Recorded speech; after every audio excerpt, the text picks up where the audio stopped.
हमारी आज की कहानी है माँ की ममता।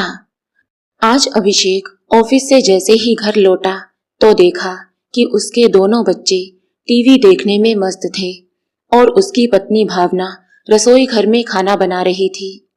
भावना, कितनी बार कहा है कि बच्चों को ज्यादा टीवी मत देखने दिया करो, उनकी आंखें कमजोर हो जाएंगी। जूते और मोजे उतारते हुए अभिषेक ने कहा तो भावना बोली, अरे टीवी बंद करती हूँ तो मोबाइल ले लेते हैं। किसी गैजेट के बिना आराम से बैठते कहाँ हैं दोनों, और मेरे पास इन्हें देने के लिए बिल्कुल समय नहीं है। टीवी देखते हुए कम से कम शांति से तो बैठे हैं। अच्छा भावना, बहुत थकावट हो गई है, मेरे लिए एक कप चाय तो बना दो। अभी लाई, कहते हुए भावना चाय बनाने चली गई। उसी समय फोन की घंटी बज उठी। अभिषेक ने फोन उठाया तो दूसरी ओर से आवाज आई, हेलो, क्या आप कौशल्या जी के बेटे अभिषेक वर्मा बोल रहे हैं? जी हाँ, मैं अभिषेक ही बोल रहा हूँ, बताइए। अभिषेक जी, मैं वरदान वृद्धाश्रम से बात कर रही हूँ। वरदान वृद्धाश्रम का नाम सुनते ही अभिषेक तुरंत बोला, जी बोलिए, क्या बात है? मेरी माताजी तो ठीक है ना? उन्हें कोई परेशानी तो नहीं है? अभिषेक ने चिंतित स्वर में कहा तो दूसरी ओर से आवाज आई, जी हाँ, आपकी माताजी बिल्कुल ठीक हैं, परंतु हमें आपसे एक जरूरी बात करनी थी। दरअसल हमें आपको ये जानकारी देनी थी कि हमारे वृद्धाश्रम की जमीन को सरकार द्वारा एक्वायर कर लिया गया है। उसके बदले में हमें शहर से 15 किलोमीटर दूर एक जगह दी गई है, लेकिन वहाँ वृद्धाश्रम की बिल्डिंग बनाने का काम अभी समाप्त नहीं हुआ है।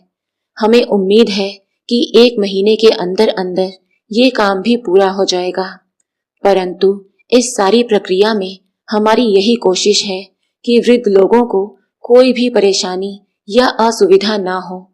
इसलिए आपसे एक विनती है कि यदि हो सके तो केवल 1 महीने के लिए आप अपनी माताजी को अपने पास रख लें।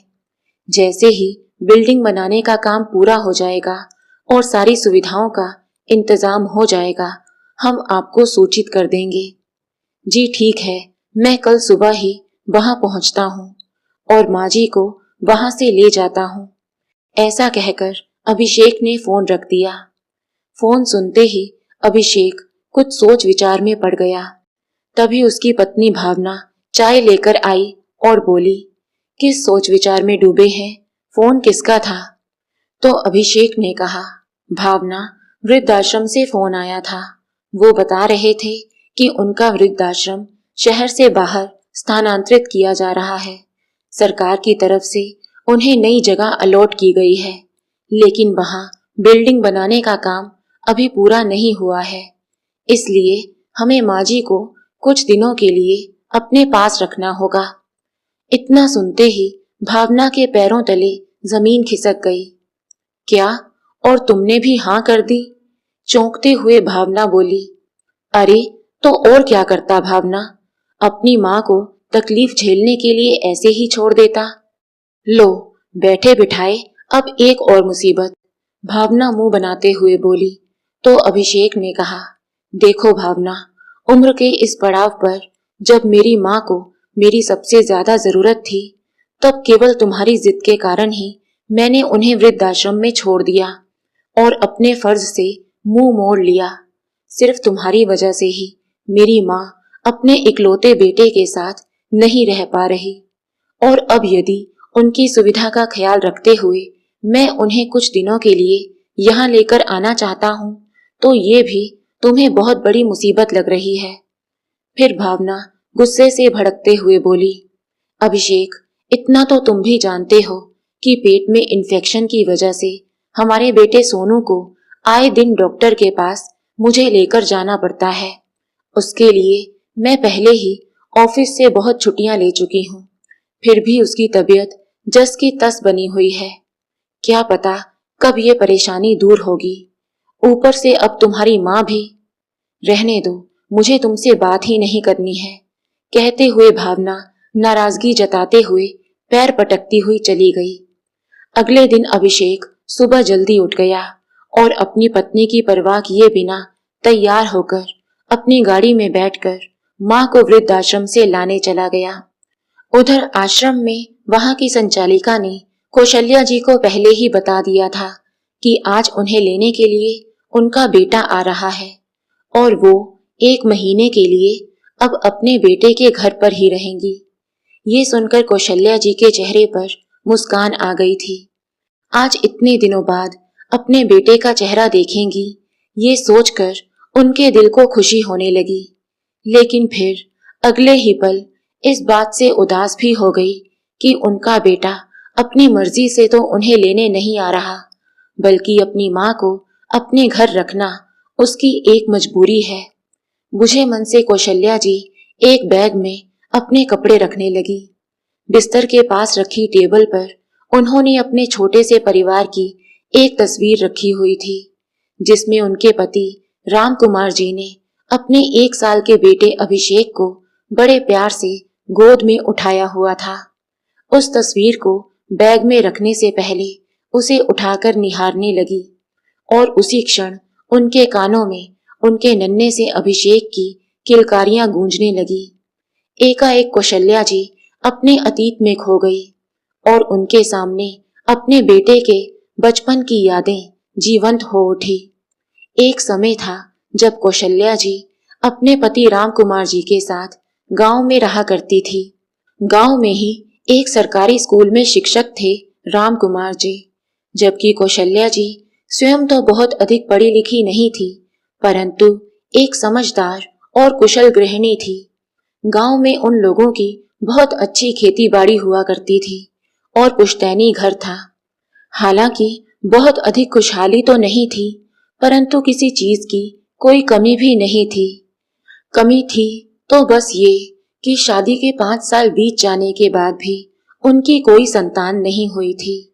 ना जाने कितने ही तीर्थ स्थलों पर माथा टेका था उन्होंने, कितनी मन्नतें मानी, फिर आखिरकार भगवान ने उनकी सुन ली और अभिषेक के रूप में उन्हें संतान प्राप्ति हुई। पहली बार उसे गोद में लेते ही ममता से उनकी आंखें भर उठी थी। माता पिता बड़े ही लाड प्यार से बच्चे को पालने लगे थे। नन्हा अभिषेक अपनी माँ से एक पल की दूरी भी बर्दाश्त नहीं करता था। अपनी माँ के बिना खाना तक भी नहीं खाता था और वहीं उसकी जरा सी रोने की आवाज सुनते ही सारा कामकाज छोड़कर दौड़ी आती थी कौशल्या जी। अपने बेटे को देखकर फूले ना समाते थे वे दोनों। राम कुमार जी यही सोचा करते थे कि जब वे रिटायर्ड हो जाएंगे तो उसके बाद उनकी खूब सेवा होगी और वे दोनों बड़े आराम की जिंदगी गुजारेंगे। पिता ने अभिषेक की पढ़ाई में कभी पैसों की जरा भी कमी नहीं आने दी। स्कूल के बाद उसने इंजीनियरिंग की पढ़ाई की और पढ़ाई पूरी होने के बाद एक अच्छी कंपनी में उच्च पद की नौकरी मिल गई। अब अभिषेक अच्छा खासा कमाने लगा था। अपने साथ काम करने वाली भावना को पसंद करने लगा और जल्द ही उन दोनों ने एक दूसरे को जीवन साथी बनाने का फैसला कर लिया। भावना एक आधुनिक लड़की थी जो बिल्कुल बिंदास प्रवृत्ति की थी। उसकी माँ की बचपन में ही मृत्यु हो गई थी और उसके पिता ने पढ़ाई लिखाई के लिए उसे हॉस्टल भेज दिया था और जब पढ़ाई समाप्त हुई तो उसके बाद उसने नौकरी करनी शुरू कर दी। परंतु इस दौरान वो कभी परिवार शब्द का मतलब ही नहीं जान पाई थी। जब अभिषेक ने अपनी पसंद के बारे में अपने माता पिता को बताया तो कौशल्या जी और राम कुमार जी ने अपने मन को ये सोचकर समझा लिया कि शायद वक्त का ही तकाजा है। आज के जमाने में बच्चे अपनी पसंद से ही शादी करना चाहते हैं, इसलिए उन्होंने अपने बेटे की खुशी के खातिर इस रिश्ते के लिए हाँ कर दी। परंतु शादी होते ही उनकी बहू भावना ने अभिषेक को स्पष्ट तौर पर कह दिया कि वो अपने जीवन में किसी की भी दखल अंदाजी पसंद नहीं करती और ना ही उसे गांव में रहना पसंद है। इसलिए अब उन्हें शहर में अपने लिए अलग घर देख लेना चाहिए। भावना की दो टूक बात सुनकर अभिषेक की हैरानी का ठिकाना ना रहा था। उसने अपनी पत्नी को समझाने की बहुत कोशिश की, लेकिन भावना मानने को तैयार ही नहीं थी। आखिरकार शहर में रहने के इरादे से कुछ दिनों बाद अभिषेक ने गुड़गांव की एक मल्टीनेशनल कंपनी में नौकरी ज्वाइन कर ली और ना चाहते हुए भी अपने माता पिता को छोड़कर बड़े शहर में ही उसने अपनी नई दुनिया बसा ली। कौशल्या जी और राम कुमार जी मन मसोस कर गांव में रह गए, परंतु रह रहकर कौशल्या जी सोचने लगती थी कि अपनी आने वाली जिंदगी के लिए कितने अरमान थे उनके कि वो बहू के आने पर उस पर अपने प्यार और दुलार की बरसात करेंगी। पूरा परिवार हंसी खुशी से एक साथ रहेगा। लेकिन सारे अरमान धरे के धरे रह गए। खैर, धीरे धीरे समय बीतने लगा। उनका बेटा अभिषेक अब 2 बच्चों का पिता बन चुका था और राम कुमार जी अपनी नौकरी से रिटायर हो चुके थे। कौशल्या जी और राम कुमार जी का दिल तो बहुत किया करता था कि अपने पोता पोती को खूब दुलार दें। कभी बच्चों से मिलने जाते भी तो 2-4 घंटे बिताकर आ जाते, लेकिन उनके बेटा बहू कभी उन्हें अपने साथ रहने के लिए नहीं कहते थे। लेकिन फिर भी दोनों गांव में एक साथ थे तो जीवन की गाड़ी ठीक ठाक चल रही थी। लेकिन एक दिन अचानक राम कुमार जी एक सड़क दुर्घटना की चपेट में आ गए और उन्हें इतनी गंभीर चोट लगी कि उनकी वही मृत्यु हो गई। और उस दिन कौशल्या जी की तो जैसे दुनिया ही लुट गई। वो तो एकदम टूट ही चुकी थी। अपने पिता की मृत्यु की खबर सुनते ही अभिषेक तुरंत पत्नी और बच्चों को लेकर गांव पहुंच गया और सारी रस्में निभाई। उनकी बहू भावना तो मात्र औपचारिकता निभाकर 4 दिन बाद ही बच्चों को लेकर वापस गुड़गांव चली गई थी, जबकि अभिषेक अपनी मां के साथ पूरे 15 दिन गांव में ही रुका था। सब कुछ उचित प्रकार से निपटाकर अभिषेक ये कहकर वापस गुड़गांव चला गया कि बहुत जल्द मां को अपने साथ ही गुड़गांव ले जाएगा। एक दिन कौशल्या जी की पड़ोसन हालचाल पूछने आई तो बातों ही बातों में कौशल्या जी ने उन्हें बताया कि अब उनका बेटा अभिषेक उन्हें अपने साथ ही शहर ले जाएगा। ये बात सुनकर पड़ोसन बोली, अरे कौशल्या, तुम भी क्या बात करती हो? अगर लेकर जाना होता तो पहले ना ले जाता। भाई साहब को गए कितने दिन बीत गए और आजकल की बहुओं को भी कहाँ पसंद है सास ससुर के साथ रहना। कोई अखबार वगैरह पढ़ती हो या नहीं? आज के जमाने की कोई खबर नहीं है तुम्हें। आजकल के बच्चे अपने माँ बाप को अपने साथ रखना नहीं चाहते। ज्यादा हुआ तो थोड़े बहुत पैसे देकर अपने कर्तव्य की इतिश्री कर लेते हैं। पड़ोसन की बात सुनते ही कौशल्या जी चौंक गई, लेकिन फिर अगले ही पल अपने दिल को समझाते हुए बोली, अरे नहीं बहन, मेरा बेटा ऐसा नहीं है, वो मुझे लेने जरूर आएगा। कौशल्या जी ने अपनी पड़ोसन की बात को तो नकार दिया था, ये कहकर कि उन्हें अपने बेटे पर पूरा विश्वास है। लेकिन जब 15 दिन बीत गए और बेटा लेने नहीं आया तो वो विश्वास डगमगाने लगा। बेटे की राह देखते देखते आंखें पथराने लगी थी। धीरे धीरे 6 महीने बीत गए पर अभिषेक उन्हें लेने ना आया। अब तो अकेलेपन के कारण वो अवसाद से ग्रसित रहने लगी और बीमार पड़ने लगी थी। इस बात की जब अभिषेक को खबर मिली तो उससे रहा ना गया, लेकिन जैसे ही उसने अपनी पत्नी को ये बात बताई और गांव जाकर माँ को शहर लाने की बात कही तो भावना लड़ने झगड़ने पर उतारू हो गई और साफ शब्दों में कह दिया कि या तो इस घर में अपनी माँ को रखो या मुझे। हालात से परेशान होकर अभिषेक ने कौशल्या जी के लिए गुड़गांव में ही एक वृद्धाश्रम में रहने का इंतजाम करवा दिया। उस आश्रम में सुख सुविधा की हर वस्तु उपलब्ध थी, बस नहीं था तो उनका अपना परिवार। परंतु फिर भी वहां उनका अच्छे से ख्याल रखा जाने लगा।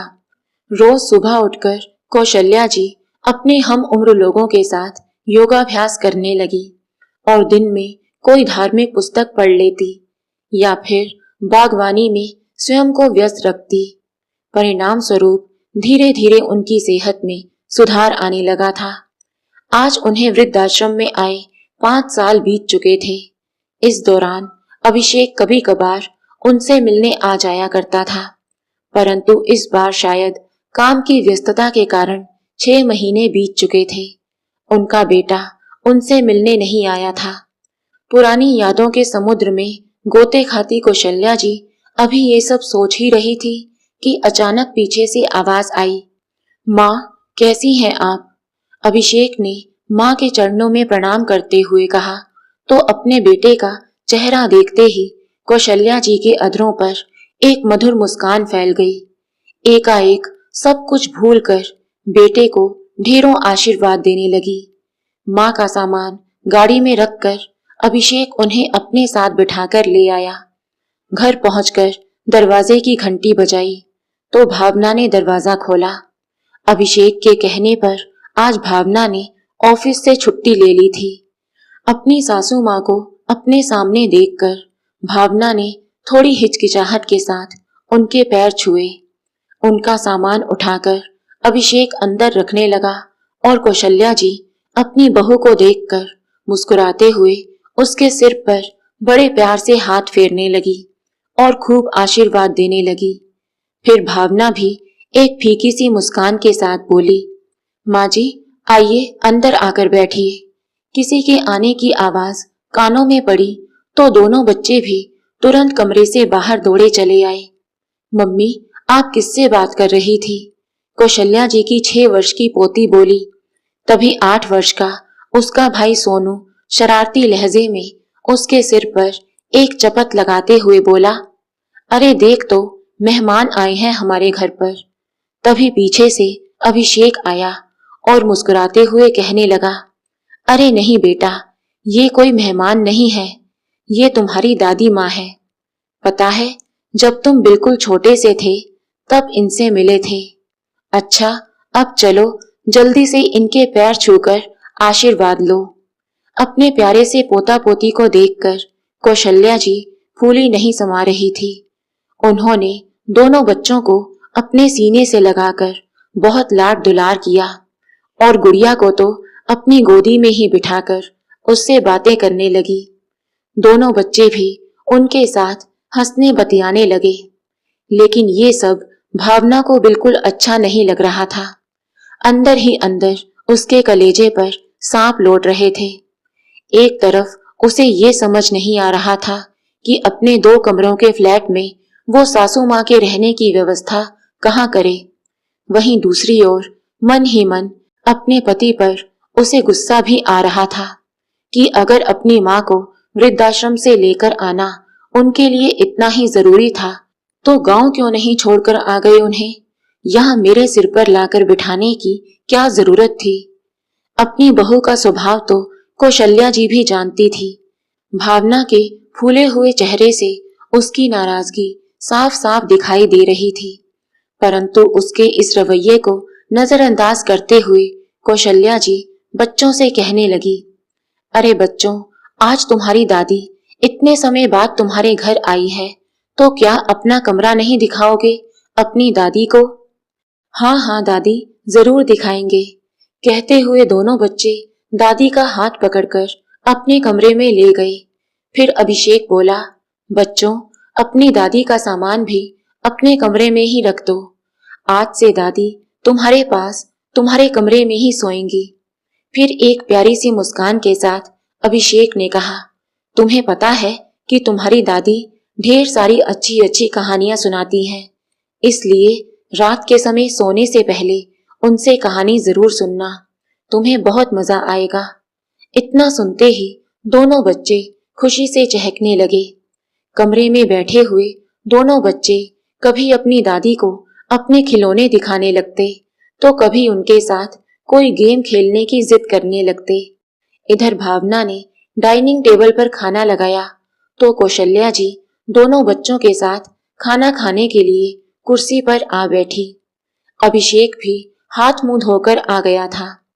भावना रसोई घर में सबके लिए गर्मा गर्म रोटियां सेक रही थी। तभी कौशल्या जी बोली, बेटा एक बात तो बहुत अच्छी हो गई, ना जाने कितने दिनों से बच्चों के साथ समय बिताने का मेरा बहुत दिल कर रहा था। भगवान ने मेरी ये इच्छा भी पूरी कर दी। अब तो चाहे भगवान अपने पास भी बुला ले तो भी कोई गिला नहीं। माँ की ये बात सुनकर अभिषेक की आंखों में आंसू भर आए, लेकिन उन्हें किसी तरह छिपाते हुए वो खाना खाने लगा। सब लोग बड़े चाव से खाना खा रहे थे, लेकिन सोनू ने बुझे मन से थोड़ी सी चपाती खाई और खाने की प्लेट को सरकाते हुए बोला, बस मम्मी, और भूख नहीं है। ये देखकर कौशल्या जी बोली, अरे सोनू बेटा, ये क्या, तुमने तो बिल्कुल भी खाना नहीं खाया। अगर खाना नहीं खाओगे तो खेलने कूदने की ताकत कैसे आएगी, और स्वास्थ्य बिगड़ जाएगा तो पढ़ाई लिखाई कैसे कर पाओगे।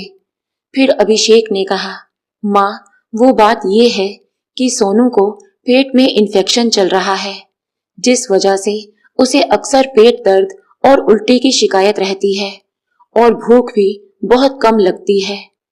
लेकिन बेटा, फिर तो तुम्हें उसे डॉक्टर को दिखाना चाहिए था ना। डॉक्टर को भी दिखाया था माँ, लेकिन दवाइयों का भी कुछ खास असर नहीं हो रहा। कहते हुए अभिषेक चिंतित हो उठा। जब रात हुई तो कौशल्या जी के सोने की व्यवस्था बच्चों के कमरे में ही कर दी गई। दोनों बच्चे दादी माँ के आ जाने से बेहद खुश थे। कौशल्या जी ने सोने से पहले उन्हें माखन चोर कान्हा जी की कहानी बड़े ही रोचक तरीके से सुनाई। बच्चे बड़े ध्यान से दादी से कहानी सुनने लगे। अभी कौशल्या जी को आए एक दिन भी नहीं हुआ था कि बच्चे उनसे पूरी तरह घुल मिल गए थे। अगले दिन सुबह जब भावना उठी तो देखा घड़ी की सुई 7 बजा रही थी। हे भगवान, मैंने तो अलार्म की आवाज सुनी ही नहीं। बच्चों को तैयार करके स्कूल भी भेजना है। आज तो पक्का ऑफिस जाने में देर हो जाएगी। ये सोचकर वो जल्दी से उठी और नहा धोकर अपनी और बच्चों के लिए 2 मिनट नूडल्स बनाने के लिए रसोई घर की ओर दौड़ी। परंतु जैसे ही भावना अपने कमरे से बाहर निकली, वो देखकर हैरान रह गई कि पूरा घर खाने की खुशबू से महक रहा था। वो रसोई घर में गई तो देखा उसकी सासू माँ ने सुबह सुबह ही आलू गोभी की सब्जी और गर्मा गर्म पराठे बना दिए थे। ये सब देखकर भावना को मन ही मन थोड़ी शर्मिंदगी महसूस हुई, लेकिन अगले ही पल कौशल्या जी के प्यार भरे शब्दों ने उसकी शर्मिंदगी को दूर कर दिया। अरे बहू, तुम उठ गई? तुम ऑफिस के लिए तैयार हो जाओ। सबके टिफिन तैयार कर दिए हैं मैंने। तुम्हारा चाय नाश्ता भी तैयार है। जल्दी से नाश्ता कर लो, नहीं तो ऑफिस जाने में देर हो जाएगी। जी माँ जी, लेकिन पहले मैं बच्चों को स्कूल जाने के लिए तैयार कर देती हूँ, मुस्कुराते हुए भावना ने कहा। तभी पीछे से बच्चों की आवाज आई, मम्मी, हम तो तैयार हो चुके हैं। हमें तो पहले ही दादी ने तैयार कर दिया था। आज दादी के साथ हम सुबह सुबह ही उठ गए थे। ये सारा नजारा देखकर भावना बिल्कुल हैरान रह गई। आज ऑफिस में लंच टाइम हुआ तो भावना ने अपना टिफिन खोला, लेकिन उसका टिफिन देखते ही उसके सहकर्मी हैरान रह गए थे और कहने लगे, भावना, ये तो कमाल ही हो गया। आज तुम नूडल्स या सैंडविच नहीं, पराठे और सब्जी लेकर आई हो। ये सब खाना तुमने बनाया है? क्या बात है, इतनी मनमोहक खुशबू आ रही है कि खाने को मन ललचा रहा है। लेकिन तुम्हारी जीवन शैली में इतना परिवर्तन कैसे आ गया? क्योंकि तुम्हें तो सुबह सुबह खाना बनाने का भी समय नहीं मिलता। तभी भावना ने कहा, अरे नहीं, दरअसल बात ये है कि मेरी सासू माँ कुछ दिनों के लिए हमारे घर रहने आई हैं। ये खाना उन्होंने ही बनाया है। भावना और उसके सहकर्मियों ने कौशल्या जी के हाथ के बने देसी घी के पराठे और चटपटी आलू गोभी की सब्जी का आनंद लिया और सब लोग वाह वाह करते हुए उंगलियां चाटते ही रह गए। शाम को जब भावना और अभिषेक ऑफिस से घर लौटे तो उस समय तक बच्चे भी घर आ चुके थे। भावना के आते ही गुड़िया ने कहा, मम्मी, पता है, आज हमें स्कूल में टिफिन खाने में बहुत मजा आया। हम तो रोज रोज सैंडविच और मैगी नूडल्स खा खाकर बोर हो गए थे। फिर सोनू बोला, हाँ मम्मी, आज तो मैंने भी अपना टिफिन पूरा खत्म किया है और मुझे पेट में दर्द भी नहीं हुआ। क्या सच में? सोनू की तबीयत में सुधार जानकर भावना और अभिषेक खुशी से बोले। तभी कौशल्या जी अपने पोते को सहलाते हुए बोली, और आगे से कभी पेट दर्द होगा भी नहीं। अब देखना, तुम पूरी तरह ठीक हो जाओगे। कभी दवाई खाने की भी जरूरत नहीं पड़ेगी। अपने बच्चों को दादी माँ का प्यार मिलते देख अभिषेक बहुत खुश था। कौशल्या जी ने देखा कि बच्चे थोड़ी थोड़ी देर के बाद बाजार के चिप्स, नमकीन और बिस्किट की डिमांड करते थे, तो उन्होंने घर पर ही बच्चों के लिए देसी घी और आटे की पिन्नियां, नमकीन मठरी और आलू के चिप्स बनाकर रख दिए। कौशल्या जी के बनाए इन स्नैक्स के आगे अब बच्चों को बाजार का पैक्ड फूड बेकार लगने लगा था, और साथ ही साथ उनके स्वास्थ्य में भी सुधार हो रहा था। उधर सासू माँ के आने से भावना तो अपने बच्चों के लिए पूरी तरह निश्चिंत हो चुकी थी। बच्चों के स्कूल से आने के बाद कौशल्या जी उनकी खूब अच्छे से संभाल करती थी। उन्हें गर्मा गर्म खाना बना कर खिलाती। अब तो घर में रेडी टू ईट खाने के पैकेट आने बिल्कुल ही बंद हो गए थे। परिवार के सब लोग घर पर बना गर्मा गर्म और ताजा खाना खाने लगे थे। दोनों बच्चे जो पहले स्कूल से आते ही टीवी का रिमोट या मोबाइल उठाकर कार्टून देखने में व्यस्त हो जाते थे, अब वो बच्चे अपनी दादी माँ के साथ समय बिता रहे थे। सुबह के समय तो उन्हें स्कूल जाने की जल्दी होती थी, लेकिन शाम के समय वे दोनों हर रोज दादी के साथ सोसाइटी में बने मंदिर में जाने लगे थे। आश्चर्य की बात तो ये थी कि आज तक उन्हें ये भी मालूम नहीं था कि उनकी सोसाइटी में कोई मंदिर भी है। भावना और अभिषेक के पास तो कभी समय ही नहीं होता था बच्चों को मंदिर ले जाने के लिए, लेकिन अपनी दादी के सानिध्य में वे दोनों बहुत सी अच्छी अच्छी बातें और संस्कार सीख रहे थे। एक रात जब भावना पानी पीने के लिए उठी तो बच्चों के कमरे से कुछ आवाजें आ रही थी। वो दरवाजे तक गई और कमरे में झांक कर देखा तो कौशल्या जी बड़े प्यार से बच्चों को धार्मिक कहानियां सुना रही थी, और दोनों बच्चे दादी के इर्द गिर्द लेटे हुए बड़े ध्यान से सुन रहे थे। ये दृश्य देखकर भावना अपनी सासू माँ से बहुत प्रभावित हुई। यूं तो कौशल्या जी बहुत अधिक पढ़ी लिखी नहीं थी, लेकिन हिंदी भाषा की उन्हें बहुत अच्छी जानकारी थी, और ये बात अभिषेक भी जानता था। जब उसने बच्चों को ये बात बताई तो बच्चे बहुत उत्साहित हो गए, क्योंकि बाकी सभी विषय तो भावना उन्हें अच्छे से पढ़ाती थी, लेकिन हिंदी विषय नहीं पढ़ा पाती थी। इसलिए दोनों बच्चे हिंदी की पढ़ाई करते समय अपनी दादी के पास आकर बैठने लगे, और कौशल्या जी बड़े ही अच्छे तरीके से उन्हें सब समझा देती। और तो और उनका घर, जहां हर समय सामान यहाँ वहां बिखरा रहता था, कौशल्या जी के आने के बाद साफ सुथरा और व्यवस्थित रहने लगा। घर की एक एक चीज बड़े करीने से रखी होती थी। शाम को घर लौटने के साथ ही भावना और अभिषेक को एक सुखद एहसास होने लगा था। भावना तो उनसे बहुत अधिक प्रभावित हो गई थी। कौशल्या जी के प्रति उसके मन में एक अपनत्व और प्यार पनपने लगा था। शाम को ऑफिस से आने के बाद भावना सबके लिए चाय बनाती और एक साथ बैठकर सब लोग गर्मा गर्म चाय का आनंद लेते। दिन भर काम करते करते सासू माँ थक जाती होंगी, ये सोचकर रात का खाना भी भावना बना दिया करती थी, और बड़े प्यार से घर के सभी सदस्यों को गर्मा गर्म खाना परोसती।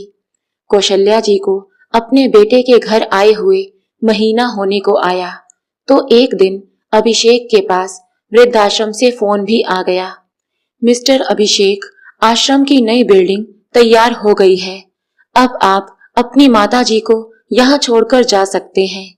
ये बात सुनते ही अभिषेक चौंक गया, क्योंकि माँ के साथ रहते हुए इस एक महीने के समय में वो ये भी भूल गया था कि वो उन्हें केवल कुछ समय के लिए ही यहाँ पर लेकर आया था।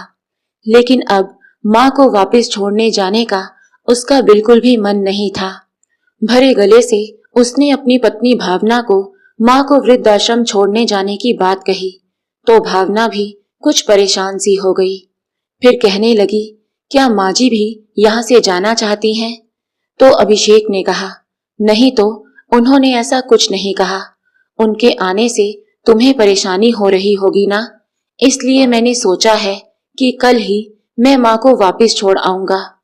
अभिषेक की इस बात पर भावना आंखें तरेर कर उसकी ओर देखने लगी, लेकिन अब अभिषेक ने चुप रहना ही उचित समझा और बिना कोई और बात किए करवट बदलकर सो गया। लेकिन भावना की आंखों से नींद गायब थी। बहुत देर तक बैठे हुए वो कुछ सोचती रही। अगले दिन दोपहर को ही भावना ऑफिस से जल्दी छुट्टी लेकर घर वापस आ गई। उसे अपनी तबीयत ठीक नहीं लग रही थी, इसलिए बिना किसी से कुछ कहे वो अपने कमरे में बिस्तर पर जाकर लेट गई। उसे तकलीफ में देखकर कौशल्या जी उसी समय उसके कमरे में आ गई। माथे पर हाथ लगाकर देखा तो तप रहा था। बेटा, तुम्हें तो तेज बुखार है, कौशल्या जी चिंतित स्वर में बोली और जल्दी से जाकर दवाइयों के बॉक्स में से बुखार की दवाई निकालकर ले आई। दवाई देने के बाद उसके माथे पर ठंडे पानी की पट्टियां रखने लगी। कुछ ही देर में जब बुखार कम हो गया तो कौशल्या जी अदरक और तुलसी वाली चाय बनाकर ले आई।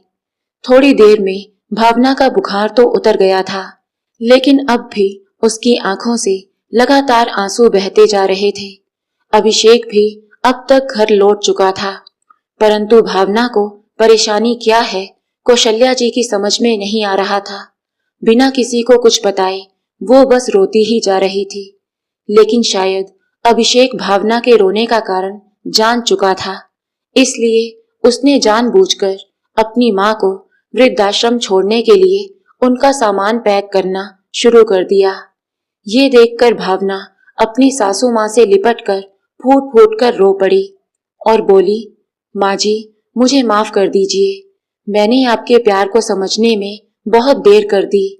भगवान ने तो बचपन से ही मुझे माँ के प्यार से वंचित रखा, लेकिन जब सासू माँ के रूप में मुझे माँ मिली तो मैं आपकी ममता को पहचान ही नहीं सकी।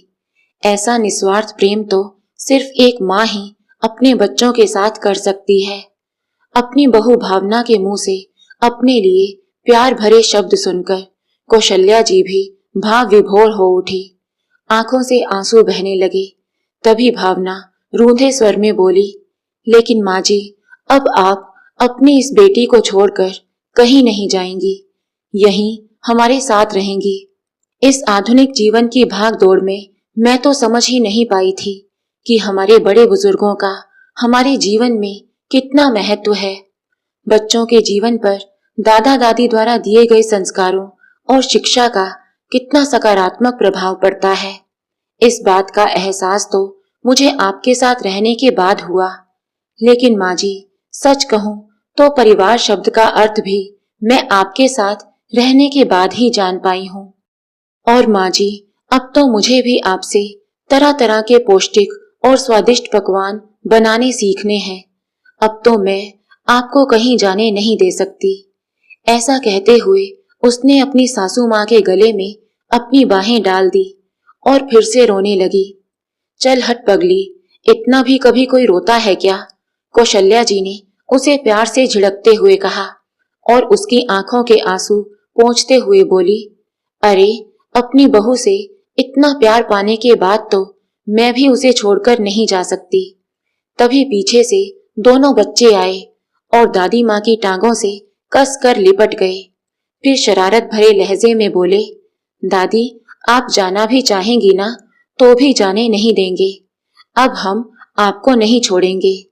बच्चों की इन बातों से घर का माहौल खुशनुमा हो उठा और पूरे घर में हंसी ठहाकों की आवाजें गूंजने लगी। दोस्तों, ये बात गौर करने लायक है कि आखिर एक इंसान ईश्वर से औलाद क्यों मांगता है? इसलिए कि वृद्धावस्था में वही बच्चे उनकी लाठी बने और जीवन का ये दौर भी आसानी से अपने पोते पोतियों के साथ हंसते खेलते गुजर जाए। माता पिता अपने बच्चों के लिए हर कुर्बानी दे देते हैं, उन्हें हर प्रकार की सुख सुविधा देकर पालते हैं। इसलिए बच्चों का भी फर्ज बनता है कि जिंदगी की इस संध्या बेला में जब बड़े बुजुर्गों को उनके साथ की आवश्यकता होती है तो उन्हें भी माता पिता के लिए वो सब कर्तव्य निभाने चाहिए जिनकी आशा वे उनसे करते हैं। तो दोस्तों, आपको ये कहानी कैसी लगी? लाइक और कमेंट करके जरूर बताएं और चैनल को सब्सक्राइब करना बिल्कुल ना भूलें।